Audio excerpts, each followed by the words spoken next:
What's going on? Oh, yes. Hello. Welcome. So, interesting story time. So, obviously, as you can see with the title of the video, we're going to be talking about the Nintendo Switch. I got a plain gray one. I would have liked the blue and red joystick thing, but that was the only real difference, was just color. So, I got this brand new for about, I think it was like around $176. It's supposed to be $299.99. So how did I do that? The reason I want to explain this is just in case anyone's curious. I did it with wood box flipping. I flipped $176 worth of wood box stuff during a sale during the credit deal where if you traded in 6 games, you got 60% more credit. I did $176 worth of Redbox games, and it ended up with $311, $312. So obviously enough to buy a Switch or Xbox One. And I did talk to a lot of people because I was debating which one I wanted to buy.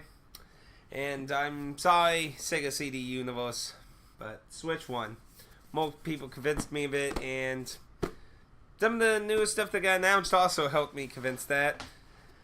But, yeah, I kind of just decided, with the Xbox One, I'll see what happens with the Xbox X. We'll find out whether it's going to be an actual new system or just an upgrade thing.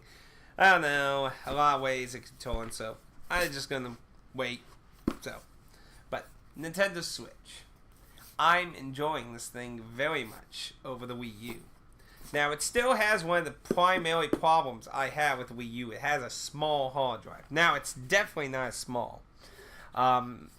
Mine had freaking 8 gigabytes in it.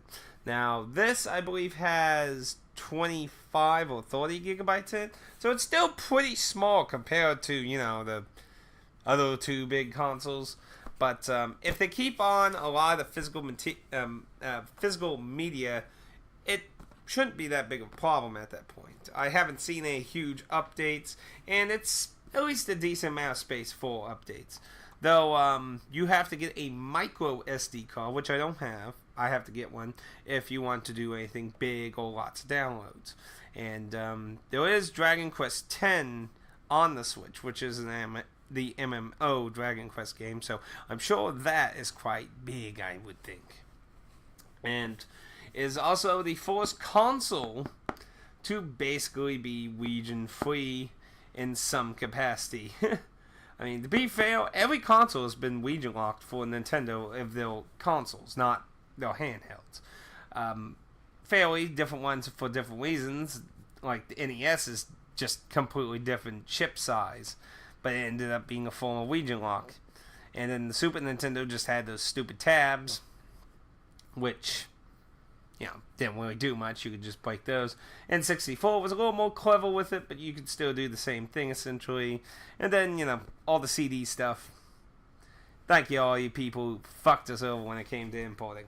But the Switch is region free, and I can definitely confirm that, because this is a Japanese Square Enix RPG, which does have English on it, oddly enough. So if you're interested in this game, because it's the only physical version with English. But I have this just to demonstrate what the cases look like, because the cases are very small. Now, I'm sure many of you have seen them, but for those who haven't, that is compared to the standard DVD size cases of the Wii U, and that they remind me vastly of the Japanese GameCube cases. If you've never seen a Japanese GameCube case, look it up on Google. They are very small, very odd. We technically got one.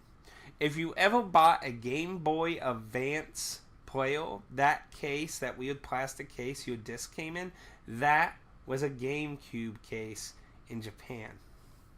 So that was the only thing we got that came like that, as far as I'm aware of. But they're not as small, but they're still very small, and the cartridges are significantly tiny. It's amazing how small they are.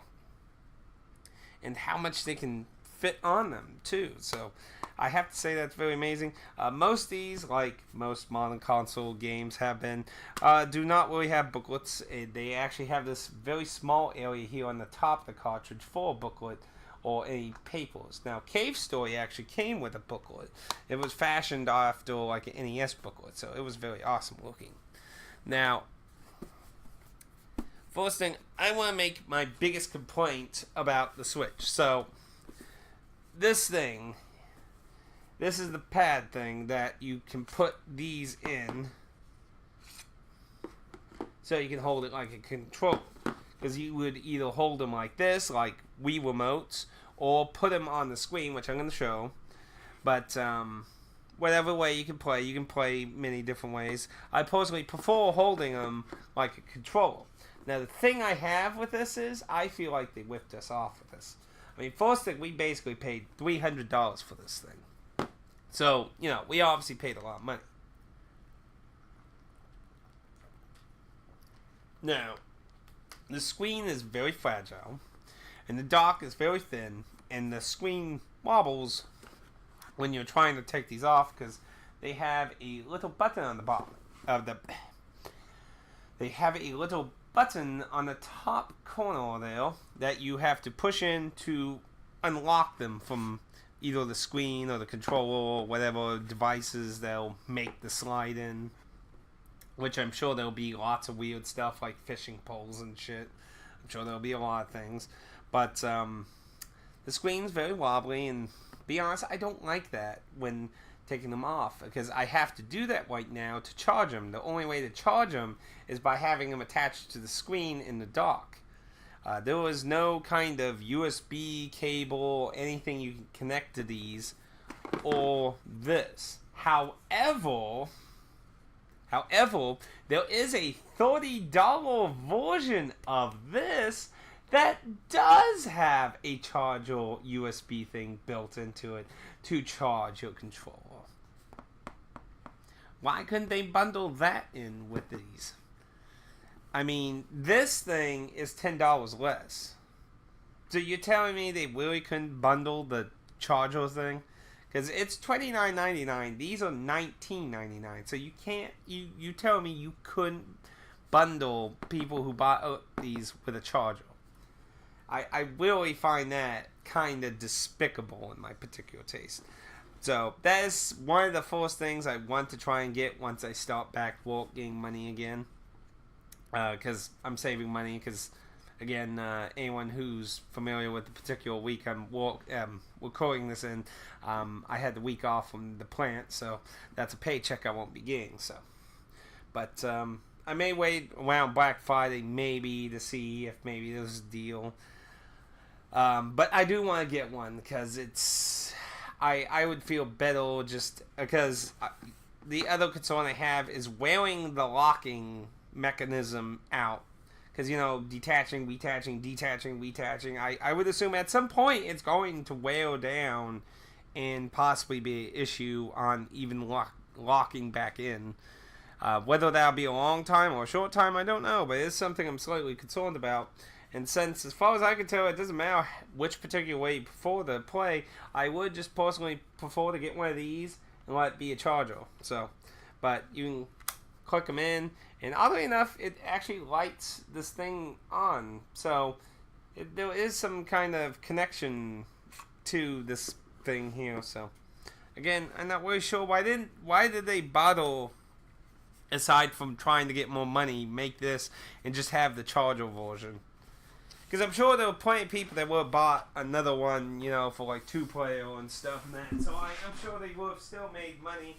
But obviously they're going to make more money this way, essentially. So I'm going to show this off.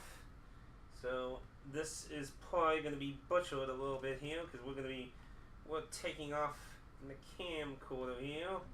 Yoink.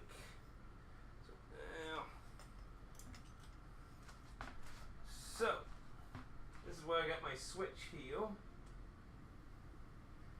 Okay, I need to flip the screen around here. Okay, so this is where I got my Switch. My PlayStation 4 is up here. That's what this cable here is for.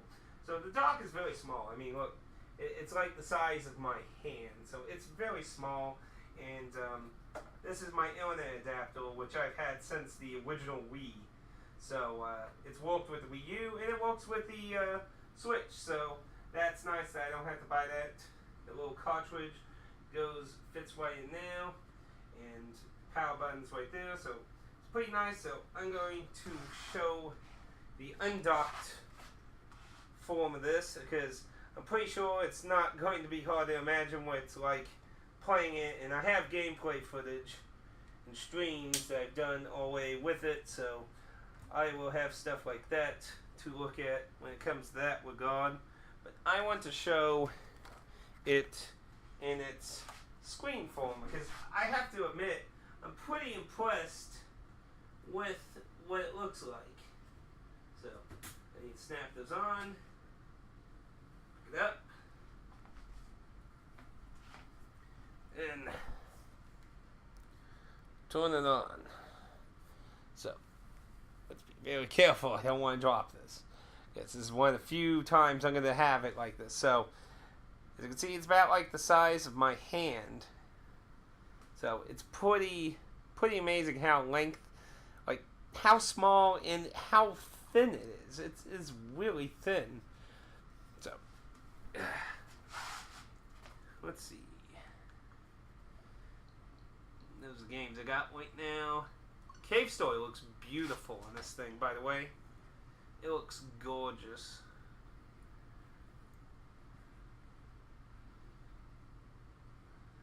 I'm just going to let the opening play. They're going to actually play, because of course, obviously you can't get the good video quality because you're in handheld mode, but it's amazing looking. So it's definitely very nice when it comes to its portability, but I'm really definitely afraid of taking this thing anywhere,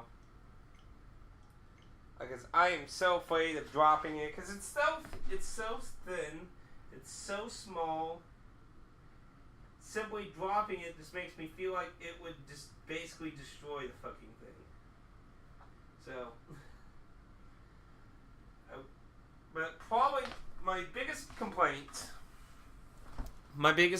with the device is, first, you can only turn it off in dock mode, like, normal console mode, by using button on the console. That, or I haven't figured out how to do it with the controller itself, because when you hold the power button on the controller, it just gives you the option to put sleep, and I don't leave my consoles in sleep modes.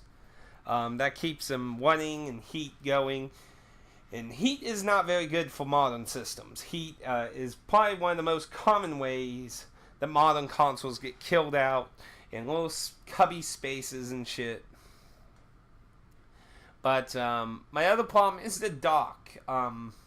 It's a very small little bit of room in the dock, and I kind of feel like I'm not quite sure how I would have designed it, but I feel like they could have taken a little more time to design how it comes in and out, because you're trying to slide it into the dock just right and hit this little nub in the middle of both the dock and the screen to sit on to connect to the dock.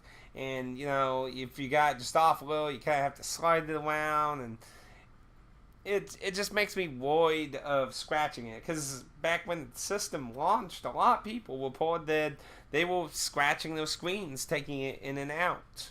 So I've been severely careful the few times I've taken it out, and that's why I get nervous sliding the remotes out, because it's not stable though. It's just sitting on that little nub there that connects it to the dock for charging and playing in console mode. But it's a pretty impressive system, to be honest. I'm really enjoying it. Now, I only have Splatoon 2, Cave Story, Mario Kart 8, and I just got my first import, which is I'm trying to remember how to pronounce it. I am Sensunta or something. It's an RPG that Square Enix had this group of people made with the concept of trying to be an old style RPG. I did actually have a Force Impressions a blind first impressions of it. I really enjoyed it, so I definitely want to do a let's play of that. Very enjoyable from the 1 hour I played. But it does have a bit of a lack of games, which was a problem that the Wii U had throughout its entire existence. Now, so far, it's getting pretty good third-party support. I mean, the Wii U, aside from its launch, the Western front abandoned the thing, and even most Japanese companies didn't do too much with the thing after that. It pretty much became exclusively just Nintendo games, aside from a random thing here and there. So far, the Switch has lots of third-party support, and it is immensely popular in Japan. To explain why I think they did this, if you're a long-time viewer, I'm sure you've heard me mention that in Japan, the mobile market is the king in Japan for a long time. It is so much more convenient, and a lot of people have time on trains and things to play something mobile. They don't get as much time to play something like a PS4. And that's why mobile is really popular in Japan. There's a lot of train riding and downtime for it. And that's why phone mobile stuff is really popular there. And obviously the Nintendo DS, 3DS, and all that shit was really popular too. The Vita is still decently alright in Japan also. Very niche market here in America, but it still has a pretty good popularity. But that's solely why I think the Switch was designed how it was. To be a console and a handheld at the same time. Take it with you on the go, or sit down and relax at home. I think it was purely designed for the Japanese gaming style. And, you know, that also can be used anywhere else. That it's really nice. I do think it's a piece of shit when it comes to the fact that it still doesn't have an internet fucking output, though. That you still need a little device to plug. Man, I tell you, Nintendo never gets old on trying to get you to buy fucking accessories for the damn shit. It has never changed. There's always some way to try and get you to buy more accessories and shit to do stuff. It's like, you seriously can't put a damn internet port on your damn system yet. And you still want to encourage people to use wireless. Wireless is terrible for gaming, man. I don't know how people play wirelessly without spending a fortune on something really good. Because that's the only time I ever see good wireless is the stuff that costs a lot of money. But I'm really happy with the 4 games I got so far, and I'm only going to get more. There's a number of imports like the Mana series 1, 2, and 3, and yes, 1, as in Final Fantasy. What they called it in America? The Legends was the Saga. What did they call the Final Fantasy one? I know it was Final Fantasy something. Wasn't Legends and Mystic Quest? It was called Mystic Quest in Europe. I forgot what the fuck it was called in America. It was titled under Final Fantasy, but it is that original Game Boy version. The original Game Boy version, Secret of Mana for the Super Nintendo, and the third Mana game for the Super Nintendo. So I'm also thinking of getting that. And there's a lot of fun Japanese games, and there's more games, like NIS has a whole slew of them coming out on the Switch next year. It's looking like it's going to have a really nice library right now, and I'm enjoying the thing right now, so I've been enjoying Splatoon 2. It's a lot of the same with a few added stuff. It has, one of the new things in Splatoon 2 is it has a 4-player co-op mode fighting enemies. So it has a PvE mode on top of the PvP. So, not counting the storyline. But, so far I've been enjoying it. Update stuff hasn't been very annoying on it. Just pop the cartridge in. If it has update, it does it, and it's been good. So would I recommend it? I would say if you're worried about games, maybe wait a little while. Wait for Black Friday to get a good deal. But I already can see about 5-10 more games I'm definitely going to get if we count some of the releases coming out next year. So I already got a whole bunch of stuff that I'm going to end up getting here. So, but it is questionable whether if it will end up like the Wii U, because the Wii U, it had the shortages, which is what the Switch is going through. It had all the hype. It had the same thing the Switch is going through. But the Wii got really criticized really fast. So far, the Switch has been praised to freaking hell's end. So I think the Switch is definitely kind of maybe the way the Wii U should have leaned a little bit more towards. But either way, it was undeniably the next evolution of the idea of the controller. So I like it but I haven't tried it with 2-player yet. Like, Cave Story had an update that added 2-player mode into the Switch version, which is a really interesting idea that I want to try out. And the reason I think that may actually add a little extra criticism, because I've seen this with people back when the thing launched.